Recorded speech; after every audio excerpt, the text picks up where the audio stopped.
Hi, my name is Kris, and I would like to talk to you about how to study English. I've been teaching English since 2009, and over the years I've been blessed with the opportunity to teach thousands of students, children and adults, housewives and businessmen, those who need English for professional purposes, and those who need English for travel. Teaching so many different types of students with so many different goals has provided me with amazing insight into what makes a student successful or unsuccessful in their efforts to master the English language. Right now, I want to share what I've learned with you, and I hope that this information will help you make the most out of your English language studies. If you want to learn any skill effectively, you'll need more than just a pen and a piece of paper. You'll need the right mindset, approach, and expectations. That's what we'll talk about right now. The first thing I need to address is common misconceptions about learning English. There are actually quite a few of them, and in my experience, they can really impede students' progress and become a mental barrier. The first misconception that I need to tell you about is the belief that children learn faster or better than adults. A lot of research has been done on this topic, and we now know that this is absolutely false. Children and adults learn in completely different ways, but there are several advantages that adults have. First of all, most adults have a well-developed ability to understand abstract concepts, and many aspects of language require abstract thinking in order to really understand it. The rules of the language, what we call grammar, are abstract concepts. So while children may be able to form neural pathways more easily than adults, who are already used to producing sounds and moving the muscles of their mouths in a certain way, adults are able to understand language in a more abstract, deeper way. Another misconception that many English learners have is that they need to reduce or eliminate their accent. They believe that they have an accent that makes them sound unnatural or foreign, and that they need to cut it out of their repertoire or remove certain sounds that are not English. This is the wrong approach to learning pronunciation and speaking. Learners of English or any other language do not need to reduce their accent, but instead, they need to add to their accent. What more is an accent than a way of producing sounds? To effectively learn the sounds of a new language, we need to learn new ways of producing sounds and add them to our arsenal, not remove old sounds from it. Even speakers with very thick accents can be understood, and accents don't appear and disappear, but instead, new ways of producing sounds are added to old ways of producing sounds. In English, the word accent is not only used to express how non-native English speakers produce sounds, but also how native English speakers from different regions and countries produce sounds. This means that an accent is nothing more than a sign of where you come from, the environment you've been exposed to, or the input of sounds that have influenced you. All of those things can be changed, and when we change them, it affects our accent in English and in other languages and sounds. If you didn't speak, read, or hear your native language for several years, the way you produce the sounds of your own language would change. If you travel from one part of your country to another, you'll find people who pronounce some words differently. If you meet people from your country who have lived abroad for a significant period of time, you'll hear that they speak differently than you. So the question we really need to ask ourselves is, why are we so focused on reducing our accent when experience shows that we add sounds, we don't delete them? When we try to speak English without an accent, we're trying to keep something the same that naturally changes with time. Don't get rid of your accent, develop a new accent. Another misconception that most English learners have is that it's better or more effective to study with a native speaker. The truth is that sometimes it's better to study with a teacher who is a native speaker, and sometimes it's better to study with a teacher who speaks your first language or another language that you know. What's true all the time is that it's better to study with a great teacher. Now, let me say a little bit more about that. It's usually more effective for beginners and other low-level students to study with a teacher who speaks a language that they already know, because the teacher will need to explain things sometimes. And it's usually more effective for advanced students and other high-level students to study with a native English teacher, because they need to develop higher-level vocabulary skills, speed, fluency, and creativity in their speech and writing. But remember that this is not always true, and that a great native English teacher can still provide value to low-level students, and a great non-native English teacher can still provide value to high-level students. Where the teacher is from is much less important than the experience and the skills that that teacher possesses. Another topic I need to address, because it's a commonly asked question by many students, is what is the most important part of English to focus on? Most people who ask this question expect to hear an answer like grammar is the most important, or vocabulary is the most important, or speaking, or writing, or listening, or something like that. But I'm going to tell you that none of that stuff is as important as motivation. Motivation is the most important part of learning English, and motivation is what you should focus on. So when you're looking for a teacher, look for someone who makes you fall in love with the process of learning the language. When this happens, you'll naturally want to study more and learn more about the language because you will sincerely enjoy it. This is just one of the expectations that most students have that needs to be changed in order to study English effectively. Another expectation that needs to be changed is the expectation that there is only one way to measure results in English language learning. This is something that so many students ask about and really don't understand. It opens students up to be taken advantage of by language teaching businesses. What I'm talking about is when students ask questions like, how long will it take me to learn English? Or, can I learn English in 3 months? Or, can you guarantee that I will be able to speak English after I do your course? When students ask these types of questions, it shows that they really don't understand what a language is and how people learn languages. Let me show you what I mean. If a student asks me, as a native speaker of English, how long will it take me to learn English? My first response is to answer, your whole life. I'm still learning English. But if a student asks me the same question and I answer as a teacher, then I might say, it depends on how well you study, probably about 2 years. Both of these answers are true because a language is a living thing that changes over time and no one ever knows it completely. But at the same time, we can say that someone knows a language when they can use it to complete tasks and to communicate ideas to other people. But how long it will take for any one person to be able to communicate or complete tasks in English is absolutely unpredictable because there are too many factors that influence the outcome. What is predictable is that each person will have different results. No matter what type of instruction they receive, homework they do, classes they attend, videos they watch, people they meet, or anything else that they do.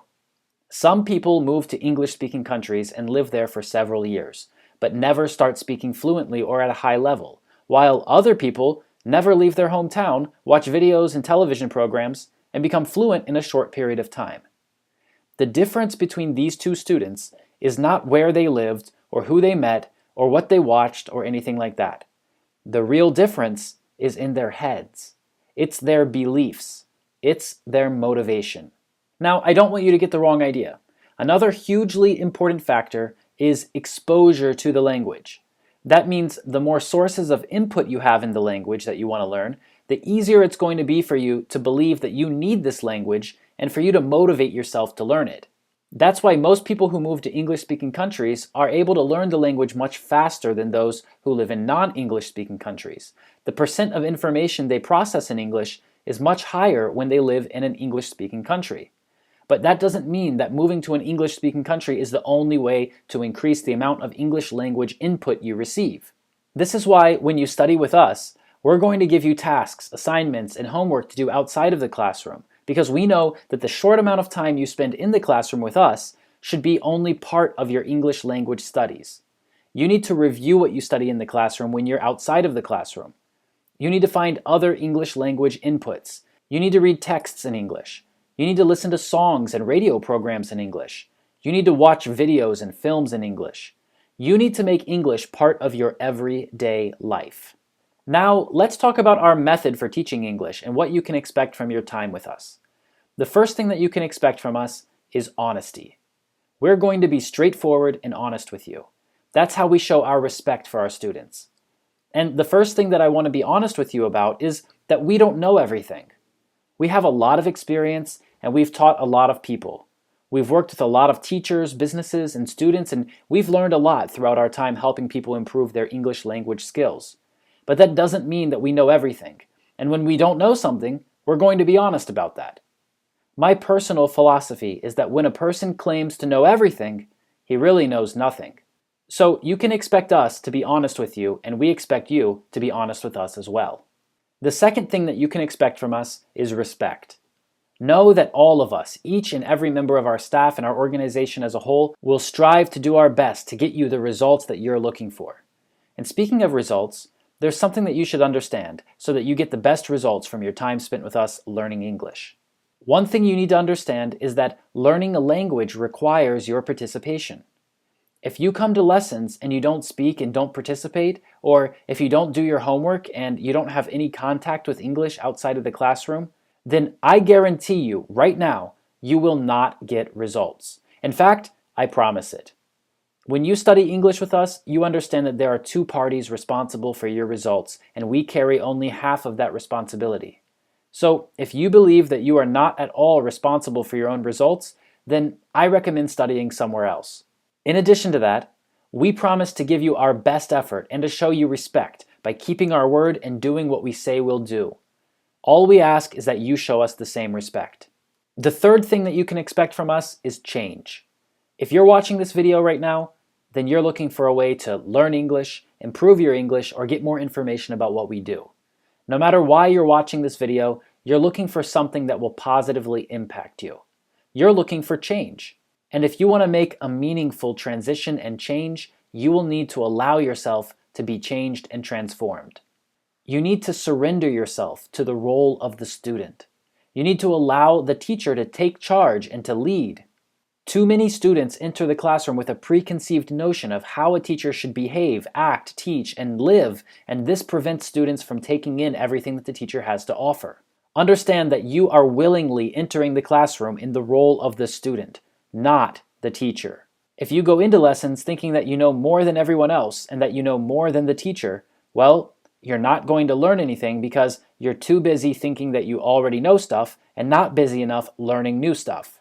Change is the reason you're here.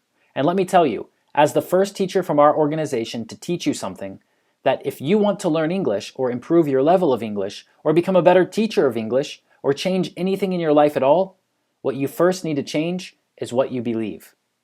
You see, the difference between someone who's fluent in a language and someone who's not is one thing. A person who is fluent believes that they speak the language. I know people who know 5,000 words in English and can't speak. They aren't fluent. I also know people who know 500 English words and they can speak very well. They are fluent. When you meet English speakers in real life, nobody cares how many words you know and how well you can translate if you don't believe in your own ability to use the language. So the first thing you need to change is what you believe about using the English language. Right now, while you're listening to me speak, I want you to say to yourself, in your head, I am an English speaker. I speak English. I'm not joking at all. Say it right now in your head. And then say it again. And then say it out loud. I am an English teacher. I speak English. And then say it a few more times and say it louder. I am an English speaker. I speak English. And now after you've said it at least 10 times, stop saying it. Some of you listening right now actually did what I told you to do, and you said this phrase at least once. Most of you didn't say it. You see, there isn't a language barrier that's stopping you from speaking English. There's a you barrier. Why didn't you say this phrase that I told you to say? Was it difficult? Or maybe you didn't trust that what I told you to do would be effective. Maybe you were embarrassed. Maybe it was a combination of all of these things. Now, I know that just making you repeat this phrase is not going to perfect your English, but let me ask you this. What is going to help you learn English more? Doing what an experienced, successful English teacher who has taught thousands of students how to speak the language is telling you to do? Or listening to what he is telling you to do and then not doing it? One of the beliefs that you need to change in your own mind right now is the belief that your teacher doesn't have your best interest in mind. You need to change the belief that you know better than everyone else. You need to change the belief that learning English is about sitting in a chair and listening to your teacher speak instead of taking action and living the language. And there are other beliefs that you need to change too. You need to change the belief that mistakes are bad. Yeah, mistakes aren't bad. Mistakes are the whole reason you're here. Mistakes are the best thing that can happen for you. When you make mistakes, you get to learn. You get to grow. When you don't make mistakes, you just stay the same. Mistakes let you change and improve. And if you don't want to be embarrassed because of your mistakes, then make mistakes now so you don't make mistakes in the future. Don't be afraid to make mistakes. Mistakes are why you're here. You need to change the belief that everyone is against you. Too many people feel the need to defend themselves constantly. Sometimes students feel very insecure about the fact that they must admit that they don't know something in front of other people in the classroom. They feel uneasy about the fact that they might make mistakes in front of other people, and those people might think that they're stupid because of it. They feel too shy to ask questions when they don't understand. And I want to tell you right now that if you are a student in a classroom and you don't understand something, you need to ask. In fact, if you don't ask, then you are stupid, because that's the reason you're here. Ask questions, make mistakes, admit that you don't know things. That's why you're here. Now, let me tell you about our approach to teaching. There are three important aspects to how we teach, and all three of them are linked to one underlying principle. The first aspect of how we teach follows what is called the communicative method. This is a teaching method that is widely known, and it focuses on doing everything in the classroom in English and taking every opportunity to practice speaking with students. Yes, we study grammar, and yes, we study vocabulary, but we study everything within the context of communication. This means that we believe language is a tool that we use to communicate, and that the main purpose of language is to send and receive information. We have a strong focus on speaking skills, and we even have the motto, every lesson is a speaking lesson. The second aspect of how we teach follows what we call the relationship method. This means that we believe classroom interaction between students and teachers inevitably creates a type of relationship. When the teacher consciously plans the stages of that relationship in a way that reflect how relationships usually develop between English speakers, the teacher is able to model aspects of standard English language relationships, such as the shift from using more formal language in the beginning of the relationship to using less formal language as the relationship grows. Following this relationship model, students can repeat the process they've practiced with their teacher when they meet other English speakers in situations outside of the classroom. The third aspect of how we teach is related to motivation and creating strategies that students can use outside of the classroom. Usually this consists of creating associations between common activities and the use or practice of English. When this is done effectively, students are able to change their lifestyle to include the study of English in their everyday life, which in turn becomes a constant stimulus for further learning. Encouraging students to motivate themselves to study makes them less dependent on the teacher. And all of these aspects of how we teach are related to one underlying principle, which is that in order for a person to really make a serious change in any aspect of their life, that person needs to change their own belief about who they are. When a person is able to change who they believe they are, then they're able to become someone new, someone who can do the things that their previous self could not. When we apply this principle to communication and the communicative method, we see that a person needs to believe that they can speak the language in order for them to be able to speak fluently. When we apply it to the relationship method, we see that a person needs to believe that they are able to have relationships with English speakers and that they themselves are not categorically different from English speakers. And when we apply this principle to motivation and strategies, we see that a person needs to believe that English is a part of their everyday life. And now, I want to make you a guarantee. If you become our student, I want to make you a guarantee about what you can expect from your experience with us. You can expect that we're going to be honest with you, and we're going to expect that you are going to be honest with us and with yourself. You can expect that we're going to be respectful of you, and we're going to expect that you respect us as well as yourself. And you can expect to be changed if you let yourself be changed. So my guarantee to you is if you change, things will change for you. Let's change together and let's change for the better. Let's get results and make the world a better place, because when people speak the same language, they understand each other. And when people understand each other, there are less miscommunications and less problems in the world. Let's do this together.